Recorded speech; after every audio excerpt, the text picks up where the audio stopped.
47,228 మంది పైన కార్న్ తినిపించి పరిశోధన చేశారు. ఈ కార్న్ తినటం వల్ల ప్రేగుల క్యాన్సర్ కూడా 25% రాకుండా నివారిస్తున్నది. ఇతర దేశాల్లో మలంప్రేగ్ క్యాన్సర్ ఎక్కువ, ఇప్పుడు కూడా మన దేశంలో బాగా పెరిగింది ప్రేగుల క్యాన్సర్, కాన్స్టిపేషన్ ఎక్కువ రావటం వల్ల.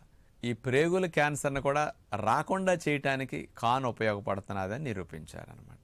అట్లాగే ఐబిఎస్ ఉన్నవారికి, మలం పేగుల్లో తిత్తులు వచ్చి పిలకల్లాగా వచ్చి మలం అట్లా నిలవ ఉన్న వారికి కూడా కార్న్ చాలా ఉపయోగమని తెలియజేశారనమాట. మనకి ముఖ్యంగా ఇమ్యూనిటీ ప్రేగుల్లో యాక్టివేట్ అయ్యి బాడీలో ఉన్న ఇమ్యూనిటీని కంట్రోల్ చేయటానికి మన శరీరంలో హెల్ప్ఫుల్ హార్మోన్స్, ముఖ్యంగా డోపమిన్, సెరటోనిన్, గాబా ఇట్లాంటి హార్మోన్స్ మనకి మెదడులో విడుదలవుతూ ఉంటాయి సంతోషంగా, ఆనందంగా ఉన్నప్పుడు. కానీ ప్రేగుల్లో ఉండే హెల్ప్ఫుల్ బ్యాక్టీరియా బాగా హెల్దీగా ఉండి ఎక్కువ సంఖ్యలో